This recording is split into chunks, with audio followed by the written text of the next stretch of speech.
Katulad ng buto ng kalabaw, buto ng baka, no?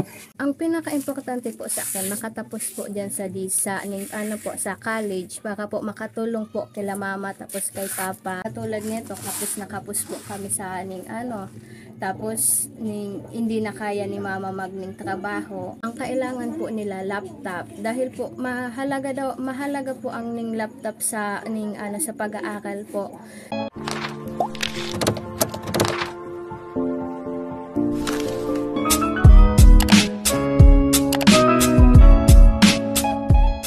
Isang mapagpalang araw mga kalingap, mga kaibigan, na nandito tayo sa lugar ng Waling-Waling.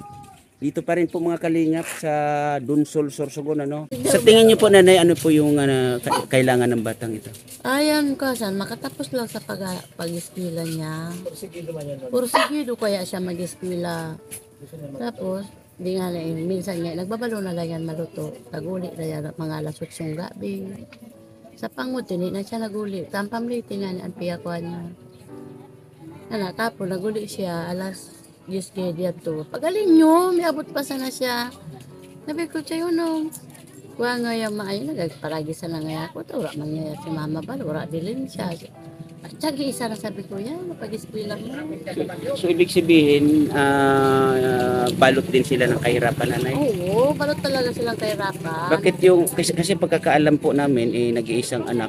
Isang anak yan, tatlo yan, o dalawa patay na. Okay. Isa na lang siya. Yung tatay niya nito, ano po yung trabaho? Wala. Tatay, Bakit po? mild stroke na siya. Na mild stroke na. Pero nung dati po, Tanod lang siya. Yan, wala na. Hindi naman siya nag-trabaho. Ito yan, baga permisalog sa balagta na mild stroke siya. yung mama niya, Yung mama niya, pag may sira, isda, nagtitinda siya. Pang araw-araw lang. Okay. Ano po pangalan, nanay? Lani sa Balboro. Lani nag-aral. Lani. Ayun. Salamat po, Nanay Lani, sa konting info, no? About dito kay, ano pangalan natin? Sherilyn. Sa Balboro. Ano pangalan mo, ate? Sherilyn sa Balboro po. Sherilyn. And sa Balboro. Sherilyn sa Balboro. Ilan taon ka na? 20 years po. 20 years old po. Anong ngayon, nag-aaral ka? Po, sa DCC, Dunsol Community College, second year. College. Okay. Yung paaralan nyo ba dito ay malayo sa inyo? Po, pag tricycle po, ning 15 minutes, pero po, pag lalakarin, 30 minutes po. Paglalakarin, 30 minutes. Magkano yung pamasahe sa tricycle?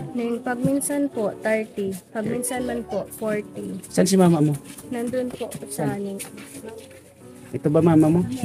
Ano nga pala pangalan niyo, ate? Susan sa Balboro. Susan. Sa Balboro po. Ilan taon na po kayo? 51. 51. Saan yung bahay niyo, ate? Nandoon. Tara.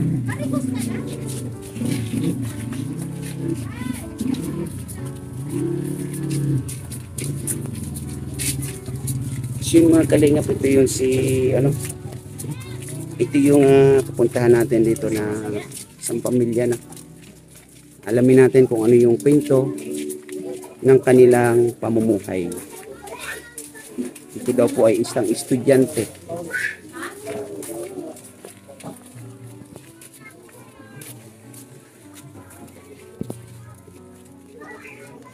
Ito ba ang bahay ninyo, ate? Po, ito po ang bahay po.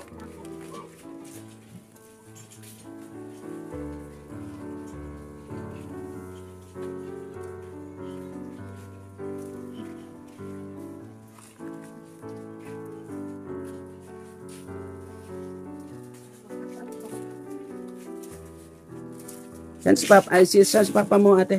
Ito po ang papa ko po, si Merwin sa Balboro po. Anong trabaho ni papa mo? Dahil po na stroke, dati po tanod po siya, kaso po ngayon po stroke na, wala na po siyang trabaho. Tanging si mama na lang po ang naghahanap buhay po sa amin. Anong hanap buhay ni mama mo? Sigid po siya nagwawalis po siya o tinatawag na utility po sa barangay. Okay. Yung pagiging isang utility ni mama mo, ano yung may sahod, may ano ba? Po, kada po buwan. 1,000 po ang sweldo po ni mama. Sa sinasahod ni mama mo na 1,000 eh, okay naman ba sa inyo? Ning pagminsan po, kapos po doon, kulang pa po yun. Katulad pa po sa pagbahay ay pagbayad po ng kuryente. Tapos ning sa isang araw po, 2 beses na lang po kami kumakain. Dahil nga po, hindi naman po gaano ning malaki yung sweldo ni mama. Tapos po, dahil din po nag-aaral po ako, ning papamasahin ko na lang po, babauinin ko na lang. O kundi po, babayakin ko dyan pa po na sa bayad ng mga kung ano kaning katulad po sa pagpapaprint, doon ko na lang po ilalaan yung pamasahe dapat po. Okay. Doon sa isang utility si mama mo, ito si mama mo, no? Po. Yan. Bukod doon sa isang utility ka mo ng barangay, 1,000 yung bigay sa kanya, no? Ano pa yung additional na trabaho ni mama mo? Meron pa ba? Nagtitinda po siya ng isda. Sa ining isda po, pag minsan po wala pong nakukuha, wala pong natitinda. Tapos po, pag minsan naman po, sa awa po ng Diyos, nakaka 200 po o 100 sa isang araw po. Pag minsan po talaga wala. So, ibig sabihin, yung pagtitinda ni mama mo ng isda, hindi araw-araw? Yes po. Dahil po, dahil dito po, karamihan po dito, ang hanap buhay po, pangingisda. Tapos po, piglalako po nila yun sa sa tinda, ay sa plaza, doon po sa market. Dangan po, lang po sila, pariyaan, nagahabulan po para po sila makakuha. Parang nag-uunahan, yan ganun. po, takong hindi ka po makauna doon sa isda, wala po. Kailangan mabilis ka pala rito. Umpo. Mabilis naman si mama mo. Mahina na po ang ni mama. May sakit nga po siya dito, Tapos pag Nabalian po ako, bag nito ko. Kapag inangat, ganun, masakit. Hindi nyo ba yung pinahilot, nanay? Sinubukan, pinahilot ko na, pina-x-ray ko na. Yung buto daw dito, medyo uminangat daw po sa Hindi, pag nanay, kung anong resulta doon sa x-ray, kung kinakailangan palitan ng buto, palitan natin ng buto. Yung matibay-tibay na buto. mahirap lang. Katulad ng buto ng kalabaw, buto ng baka, no? Di ba, nanay? Para wala na kayong mararamdaman. Ganyan ang mahirap, nagtitiis kahit magtiis. So, nag-aaral ka kamo ng college, tama? Umpo. Ano yung course na kinukuha mo? Bachelor ay BTD, Bachelor of Vocational Teacher po. Yan. Okay. Kasi ano yata yung ano ngayon, ano ba yung ano ng mga teacher ngayon? Kailangan ng mga teacher, no? Ano nang gusto mong turuan pag halimbawa marating mo yung ano mo? Dyan po sa DCC po, halos po lahat lang dyan, pang high school. Pang high school. Po, hindi po sa pwedeng sa elementary. Bakit? Pang high school lang po. Vocational skills po ang kinukuha. Pang grade 9, grade 10, o grade 11, 12. So wala sa kanila yung pag halimbawa natapos na nila yung yung teacher course nila diyan sa ano ba yan? Anong school yan? DCC? Puro high school. Vocational skills po ang ginagawa po namin. So hindi pala ako pwedeng mag-apply o hindi ako pwedeng maturuan ng mga nagtapos ng vocational kasi elementary pa lang ako. Pwede man po mag-aaral po ulit kami sa LET para po kung makapasa po kami. So uulit kayo para in case na gusto kong magpatuloy sa pagiging elementary.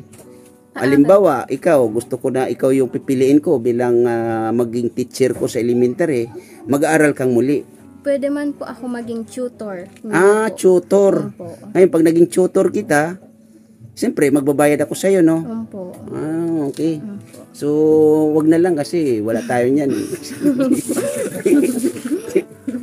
magtiis na lang ako na ganito na lang, hindi ko na matapos yung elementary ko. Ay, Okay na ako. pwede naman po ning turuan kung kung hindi talaga po marunong magbasa, tuturuan ko po katulad po si mama, tapos yung mga ning ibang estudyante po diyan, nagtuturo po ako na walang kapalit. Oh, sana all. Galing. po. Ano yung palayaw sa'yo dito? Ning pagminsan po chuchay, pagminsan Chuchay. po che. Chi.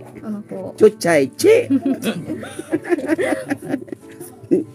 So, sa ngayon na ito nga yung sitwasyon ng pamumuhay ninyo dito, no? Ano yung pinaka-importante sa iyo at ano yung pinaka-kailangan mo? Opo, ang pinaka-importante po sa akin, makatapos po diyan sa DISA, sa college, para po makatulong po kila mama tapos kay papa dito po. Tapos po dahil nga po katulad nito, kapos po kami sa tapos hindi na kaya ni mama trabaho, kailangan ko po talagang magsumikap, makapagtapos, ng magandang trabaho, magandang kita para po makatulong sila. Tapos ang pangangailangan ko naman po sa sa pag-aaral po, katulad po sa mga college, ang kailangan po nila laptop dahil po mahalaga po ang laptop sa sa pag-aaral po pagkatulad sang research, kailangan dahil kung hindi po kami makakaano sang research, wala po pwede po kaming makabalik o hindi po kami makapasa sa susunod na semester. Yun sa pang-araw-araw mo na pagpasok mo ng school, kumusta naman? Okay naman po sa pagsusumika papuntang school, dito sa bahay, bahay. Nakakaya diya pa no. Di ba sabi mo naglalakad ka minsan? Naglalakad tama? Opo, kadalasan po lakad talaga dahil wala pong pamasahe. Kailan pa na stroke si papa mo? 2017 ata yan to. Bagyong Hisoy. 2016? 2016. Opo. Nung lumalaki ka, ano ka ba? Ano ba si ano bang palayaw niya? Chichirichit, dali ba? Yung nung lumalaki si Chichi. Pangilan ba na anak niyo si Chichi? Pangalawa. So yung mga sumunod sa kanya, Yung una, patay. Oo. Pangalawa siya. Pangatlo, patay, patay din. Okay. Dahil lang sa sakit ng bronchopneumonia. Okay. So lumaki si Cherilyn. Lumaki si Cherilyn nang siya'y nag-iisa. Okay. Nung habang ikay lumalaki, nagkakaisip, hindi mo ba tinanong si papa mo tsaka si mama mo? Hindi po. Wala ka bang tinatanong sa kanila? Ay, si mama po. Palagi ko pong tinatanong si mama ko. Sinong mas malapit ka sa kanila? Kay mama po. Kay mama, okay. Po, si papa. Hindi ko man masyadong close. Pero diya pa po.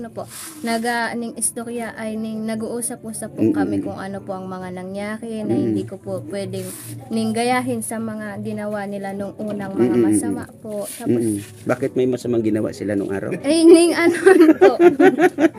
So, hindi po pwede na katulad po na sabi ni mama na pagsasakay po ng jeep, dapat po titingnan ko po kung marami bang lalaking mga nag-aananta dahil daw po ang nakaraan ni mama nung uso pang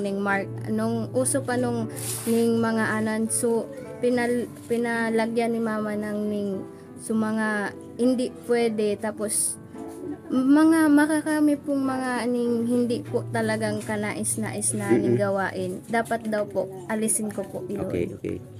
Nga, ang ko dito, wala ka bang tinanong kay mama mo nung araw na habang ikay nagkakaisip? Kasi siyempre, ikaw mag-isa, di ba? Wala ka bang tinanong kay mama mo?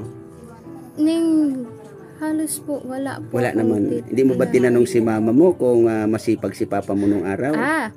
Opo. Talagang sabi ni mama, nung una sadto, si Papa talaga ning may gos kahit ano po tinatrabaho po ni Papa. Tapos nung nagtatagal-tagal sabi ni Mama kailangan niya din po magning trabaho para din po ning dahil naglalaki na din po ako tapos mag-aaral. Edi dapat po magtulungan silang dalawa sa ning pagtatrabaho. Kaya ito po nakaanon po ako sa college kahit papaano. Di ang ibig kong sabihin kasi yung hindi mo ba natanong natanong mo nga na masipag pero di mo natanong kung bakit ikaw lang mag-isa ay masipag naman kamo si Papa mo, di ba? Po. Hindi mo ba natanong na gano'n na bakit ikaw lang mag-isa? Hindi na Ning po, natanong ko po yun sa kanya tapos dahil alam ko na din po na hindi na po ako magkakaroon ulit ng kapatid dahil po may sakit po si Mama ng mayuma. Okay. Kaya Dahil pala po doon sa mayuma na po yun, hindi na po pwedeng magkaroon ng kapatid o ano. Marami po akong mga pinsan na pwede po akong tulungan o anon pa man dito sa gawaing bahay. Kaso po, umuwi pa rin sila sa kanilang bahay. So, kasi ikaw mag-isa, no? Po. Buti hindi ka naman nalulungkot na, yun nga, wala kang kahit paano kalaro, ganyan, or kasama-sama sa mga lakad ninyo, gano'n. Hindi ka ba nalulungkot sa gano'n? Never po akong naging malungkot. Marami po akong pinsan, mga pamangkin. Yan, naglalaro po kami kung ano-ano pong mga naisip. Dahil po dito lang po sa paligid po namin maraming mga bata. Kaya never po mabuboard o malulungkot kung ano-ano pa man ang iniisip. Wala pong ganon. Bakit ka pinapawisan? May Anong talent mo? talent ko, wala akong alam na talent. Hindi ka marunong maglaba, magtinda. Hindi, talent yung sa na. bahay siguro alam mo naman eh. Opo, Maliban dun lang. sa mga gawaing bahay, ano yung talent mo? Subok lang po ng badminton, volleyball, mga habit mo. Mahilig ka sa sports. Opo. Okay. Doon sa limbawa singing, dancing, Hindi po ako sa sabi ni Papa, matigas ang lawas ko. Sabi man, Linda, sintonado. Pwede ata makasali. pwede ka naman pang singtonado. Sa akin, Singtonado. see your voice. Oo, pwede yun, singtonado. So, ano nga pala pangalan mo ulit? Cherilyn sa Balbo. Cherilyn. So, gano'n. Ito lang naman kasi kami ay nag-scout, no? Naghahanap kami ng mga katulad ninyo na mga nangangailangan na karapat-dapat o nararapat na paabutan ng tulong. Kaya, Cherilyn, kung ano yung mga karating sa iyo na tulong galing sa mga makakapanood ng video mo na to, huwag kang mag-alala, no? At ang may papayo ko sa iyo, kung ano yung nasimulan mo, sikapin mong matapos mo. Okay? Opo. Sikap, sipag, pinaka-importante yan. Lalo-lalo na sa isang katulad ninyo na ganito yung sitwasyon. So yun mga kalingap, mga kaibigan, ito yung kalagayan nila Cherilyn. Ayan, siya ay nag-iedad ng 20. Siya ay nag-iedad ng 20 years old. Ayan mga kalingap, mga kaibigan. Ito yung nila. So, ibig sabihin tatay, itong bahay nyo, naumpisahan na sana dati. Pero dahil sa nangyari sa inyo na stroke kayo, hindi nyo na naipagpatuloy. Ilang years na tong ganito, nanay? Ay, tatay? Napatay na. 10 years old na yata yun. Yung, anong years nyo to na, kumbaga, naging okay yung ano ninyo, at kailan ka naging, na stroke? 2016? Tama? 2016 ba? 2014 yata. Yun. 2016. O 2016. Oh, 2016. So, bago kayo na-stroke tatay, itong bahay ninyo nakatayo na at ito na inumpisa na sana. Nang dahil sa kayo ay na-stroke, hindi nyo na pagpatuloy. Hindi na. Okay. So, yun nanay. Ano pangalan ulit nanay? Susan sa Balboro. Wag mo ibulong. Susan. Sa Balboro. Susan sa Balboro. Ayan. May tinatago si nanay, nakabulong. So, yun, Cherilyn, huwag kang mag-alala, no? Kung may tulong na darating sa'yo. Okay? Hintay-hintay lang, ha? Kasi kami naman ay naghihintay din ng mga tutulong para sa inyo, no? Ayan. Maraming salamat, Cherilyn. Salamat. Sige, nanay, tatay. So yun mga kalingap, mga kaibigan na yan, tayo ay pauwi na, no? At tayo ay nagpapasalamat unang-una kay Kuya Bal Santos Matubang, Ate Edna Vlogs, Kalingap Rob, at tayo din po ay nagpapasalamat ng marami kay Kindred TV Official. Yan. At kay Maria Cusinira, at tayo ay nagpapasalamat din sa ating ambassador ng Pilar, Kalingap Pusi, at ang ating mga kasamahan dyan, Maramara 77 Vlog, at shout out din kay Jim Murillo Vlogs ng ang ambassador ng Gumaka, at sa kanyang deputy Kalingap Lydia. Yan. Maraming salamat mga kalingap, mga kaibigan, sa inyong panonood. At sa muli, ako po ay humihingi ng tulong sa inyo mga kalingap, mga kaibigan, na please pakishare ng mga bidyong ganito, at huwag po natin kalimutan mag-like, at masupport din po natin ang ating channel Kalingap Tatay Papsi. Mga kalingap, mga kaibigan, maraming salamat sa inyong panonood, and bye bye. God bless us all.